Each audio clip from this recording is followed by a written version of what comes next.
My name is Maya Cole, and 3 years ago was one step away from everything I'd ever wanted: success, stability, respect. I worked harder than anyone at Westlake Logistics.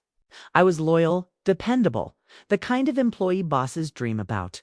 But loyalty doesn't protect you from betrayal, especially when it comes from someone you call your best friend. This isn't a story about forgiveness. It's about revenge and what happens when you take back everything they stole from you. When I first joined Westlake Logistics, I was 27, ambitious and ready to prove myself. I came from a small town where hard work was the only way out. The company wasn't glamorous: endless reports, long hours, and constant pressure. But I thrived on it. I wasn't loud or flashy, but I got results. And people noticed. Especially Samantha Reed. She joined the company 6 months after me. Bright smile, loud laugh, and confidence that filled a room. Samantha was everything I wasn't: charming, bold, magnetic. Where I earned respect, she earned attention. But together, we were unstoppable. She handled the clients, I handled the systems. She was the face. I was the foundation. People called us the dream team. We even spent weekends together: brunches, shopping trips, birthdays. She was more than a colleague. She was my sister in everything but blood. When our regional manager, Jerry, announced his retirement, everyone assumed I'd take his place. Even Jerry told me privately, "Maya, I've already recommended you. You deserve this." For the first time, I felt seen. But I didn't realize someone else had been watching too, with envy. A few weeks before the decision, Samantha started acting differently. She asked about my accounts, my spreadsheets, my login access, claiming she wanted to help with some of the budget work I usually handled. I thought she was being supportive. I gave her access to a few files. I thought nothing of it then. One Monday morning, HR called me into their office. The tone in their voices told me everything before they even spoke. They accused me of falsifying expense reports, fabricating invoices, and approving fake vendors.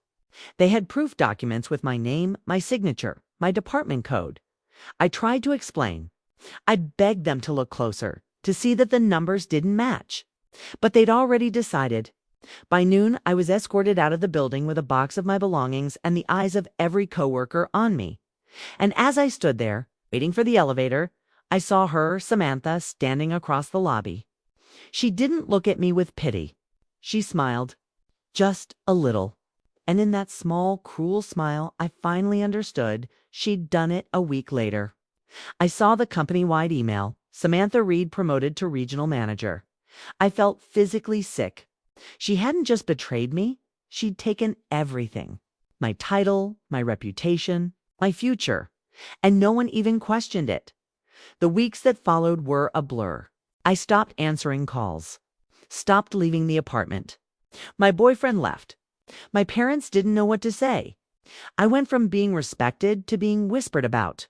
Every job interview ended the same way: polite smiles, then silence. No one wanted to hire a woman with a fraud investigation on her record. For months, I existed in shadows, surviving off savings, depression, and pure bitterness. Until one night, scrolling through LinkedIn, I saw Samantha's smiling face. New title, new haircut, glass of champagne in hand. Her caption said, "Hard work and honesty always pay off." That one word, honesty, snapped something inside me. I realized she hadn't just stolen my career. She'd stolen my identity. That night, I stopped crying. And I started planning. For almost a year, I disappeared. I changed my name to Emma Wells, dyed my hair, moved 2 states away. I rebuilt myself from the ground up. New certifications, new resume, new confidence. Eventually, I got hired at a small logistics firm. It wasn't glamorous, but it gave me access to the same world Samantha lived in: transportation, contracts, suppliers. I watched. I listened. I learned by then Westlake had grown and Samantha had climbed higher. She wasn't just a manager anymore. She was running government contracts, high profile, higher risk.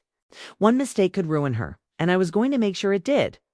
I created a fake company, Redline Logistics Solutions. It looked real: website, business, address, staff bios, even fake LinkedIn accounts. I set up everything under my new name, Emma Wells, and started emailing Westlake's procurement team, pitching my company as a subcontractor for logistics optimization. Weeks later, I got a response from Samantha. She didn't recognize my voice. Why would she? I wasn't Maya Cole anymore. I was a new woman, one she'd never see coming. She praised my innovative proposal and signed my company on to help with Westlake's biggest government contract. Millions of dollars. High stakes. And Samantha Reed's name was on every document. I didn't strike right away. Revenge isn't a sprint, it's a symphony. I made small mistakes at first, delays, rerouted shipments, misprinted forms, things that made her look incompetent but not suspicious. She started losing trust from the higher-ups. Rumors spread. Employees whispered that Samantha had become sloppy. Meanwhile, I was collecting data, every login, every system detail, every file. Because when the time came, I needed more than a mess. I needed destruction. 3 months in, I replaced one single shipping manifest in the system. Just one. It redirected a classified container to the wrong port. Not a crime, but a federal nightmare. It delayed delivery by 2 weeks and triggered a full-blown government audit. The media went wild.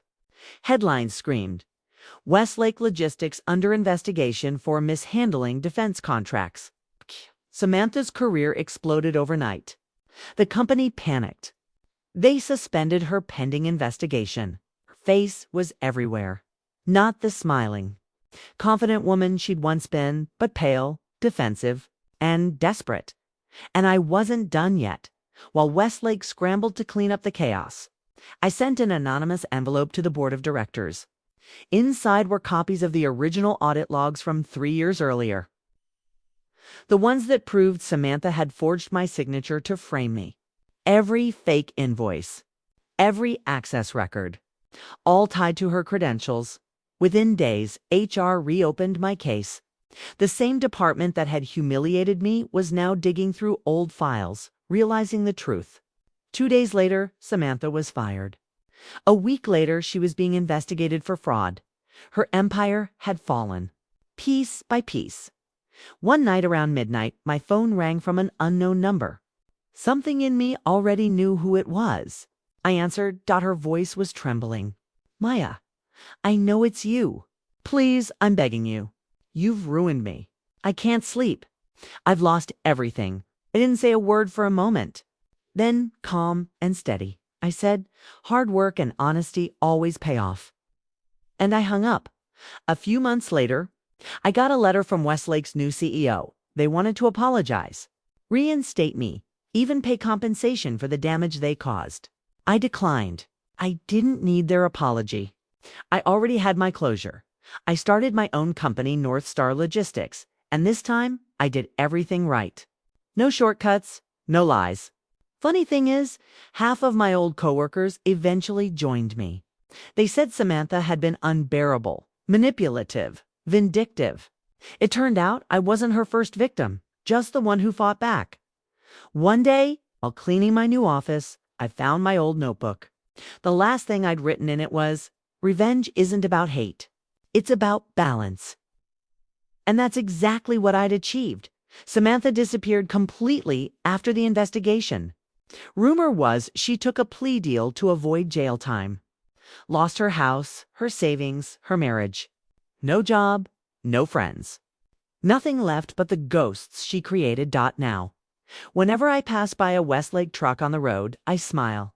Because they built their empire on lies. And I brought it down with truth.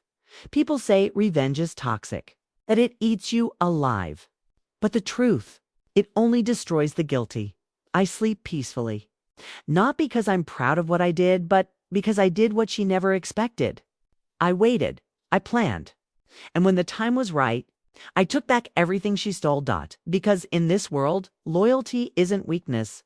It's just a weapon waiting to be used by the right woman.